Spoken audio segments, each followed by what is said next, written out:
G'day everyone, Be Asian Dad here. Today we're here to do a review on the SpiderPro holster.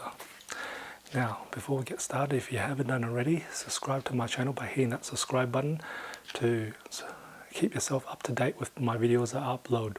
I try to upload pretty often throughout the week itself. Now, the SpiderPro holster is probably one of the best products that I've come across in my venture to try and find a solution to get the camera off my neck itself. From years of shooting itself, I've actually developed a lot of neck pain from the camera weight itself. And throughout this video itself, you'll see the reason why I enjoy this product a lot.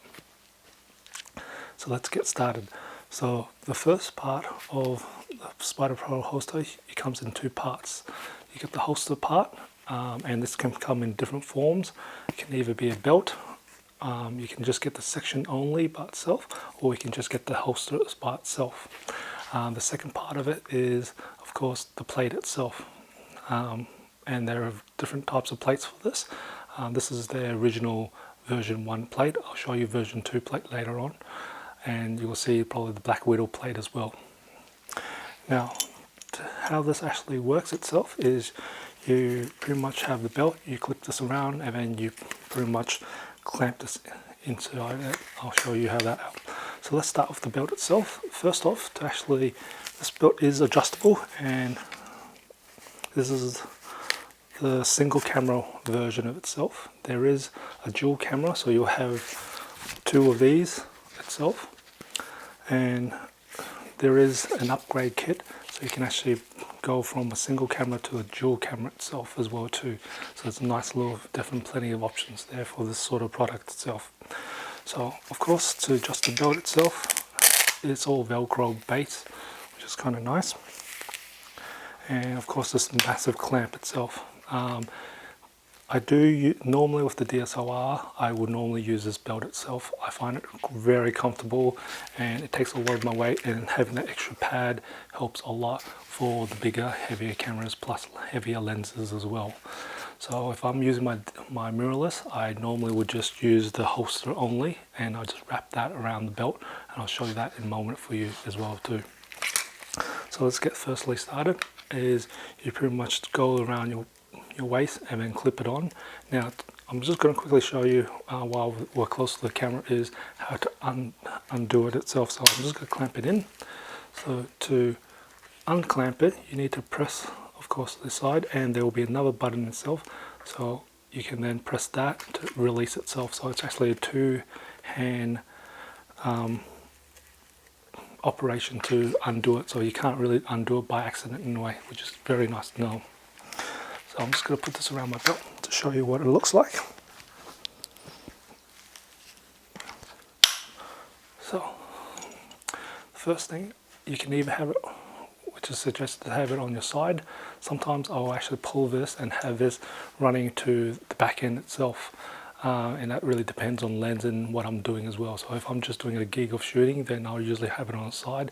If I'm doing hiking and stuff like that, I normally move it to have the holster running around closer to my back end of it, just because it's out of my way when I'm walking itself. Because when you've got these holsters on there, which you'll see, I'm just going to bring in a camera.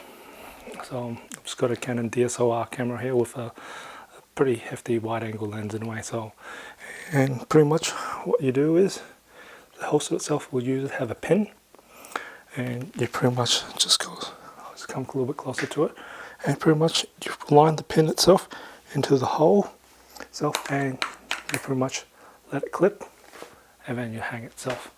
So as you can see, this itself, if you're walking for hiking, that's the reason why I would normally, when you're doing shooting, that's alright on the side, but if you're walking for hiking, you're not really shooting that much, I will normally then just move it around to the back, and so it allows you a free gain for walking around a lot more itself. So anyway, I'm going to show you a little bit more of a close-up on the actual mechanism itself.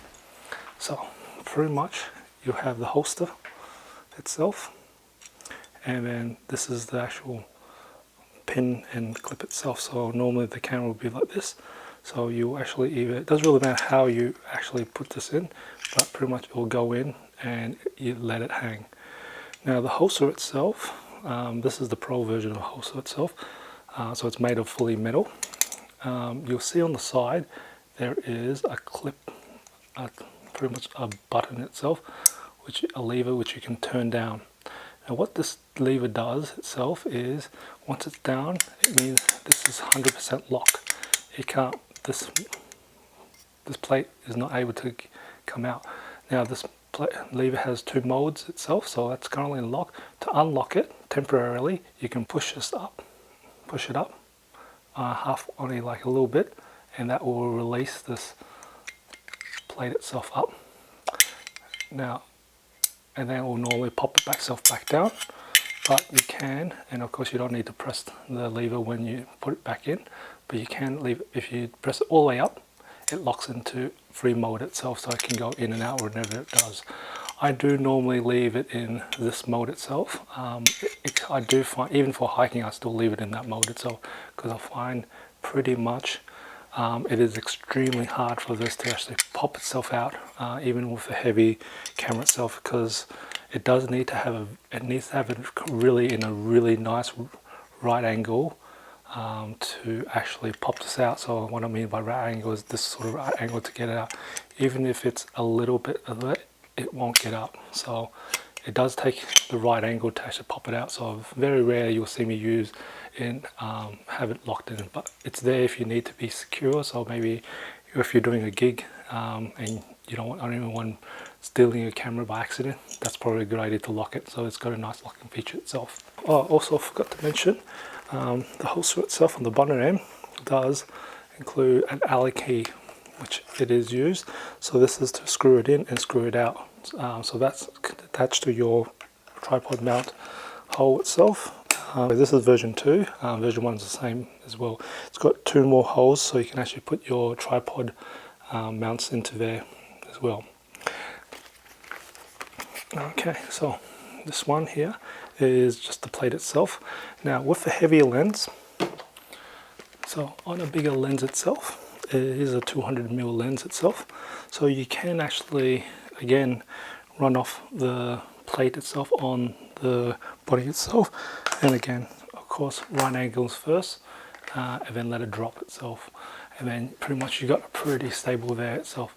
Now the reason why I like this product a lot is because the fact that it's actually all the weight of the camera is on your waist and nowhere else, which is fantastic itself. So I have done pretty big hikes and I don't even get tired. I've wore this all day long, and again for a gig that long, I don't get tired from the camera weight itself, so it's fantastic. It's actually run here for 100%.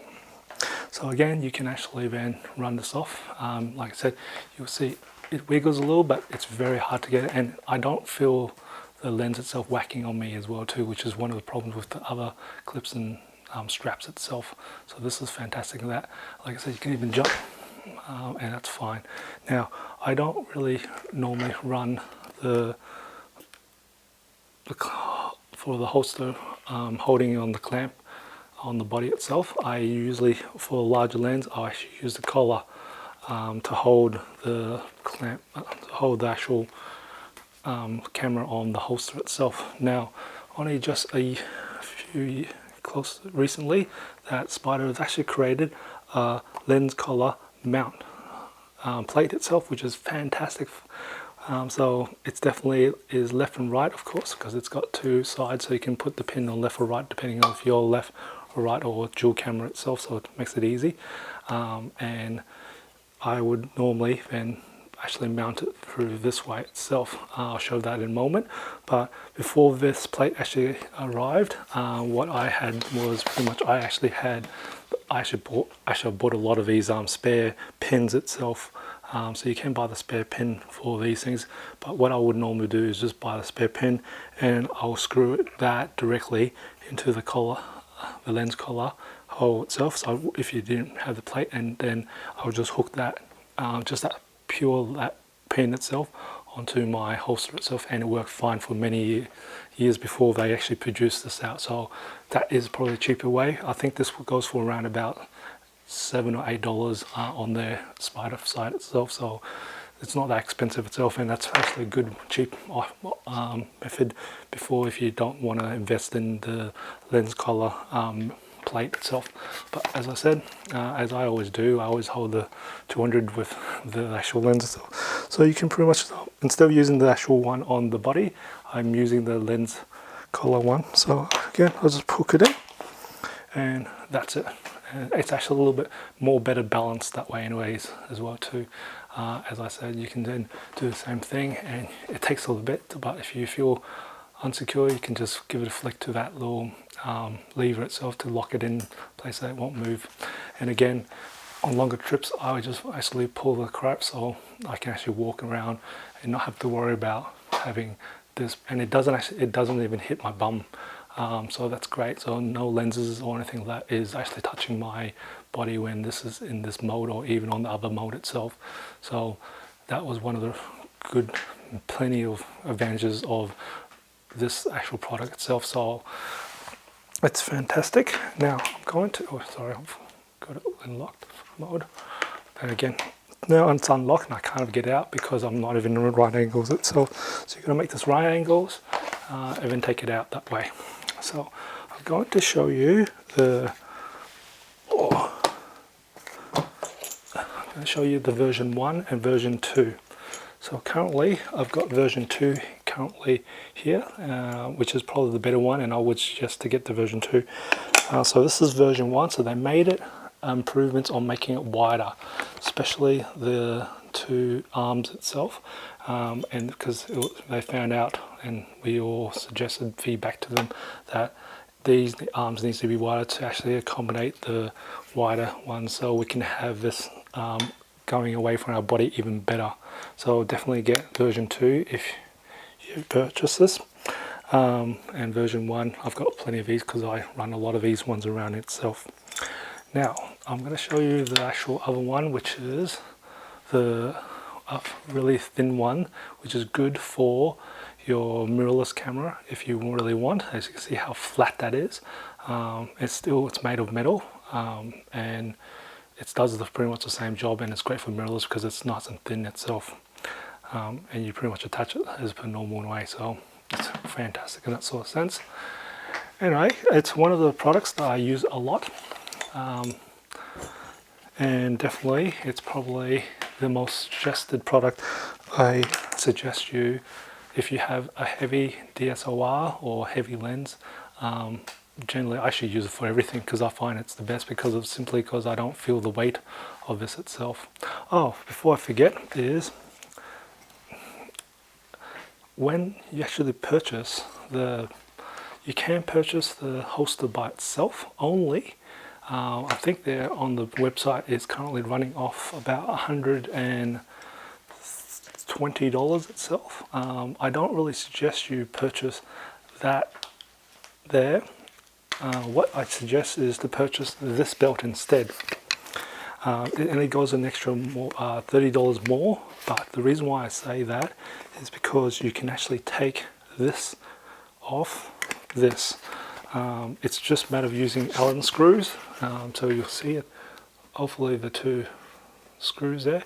So you just need to undo those on this, and then this will clip off itself, and then you just screw it back on. But you can then use this on a normal belt, so you just feed your normal belt through here, and I do that a lot for my mirrorless camera itself because I don't really need the extra padding and stuff like that, and pretty much it's all hidden away in there itself. So very nice to actually have purchased the belt, and if you ever need to switch back to heavy gear, you can have the option just to screw that back on to the belt itself, and then you don't have to purchase another product itself.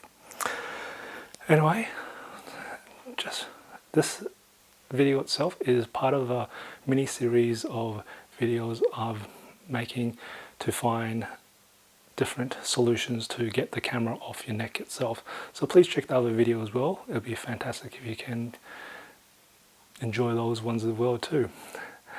Anyway, I hope you find it informative and like this video. If you did, give it a like, and I'd love to hear any comments you have about this sort of product itself, or even just future reviews. And just remember, imperfections in life makes it beautiful and interesting. I'll catch you in the next video.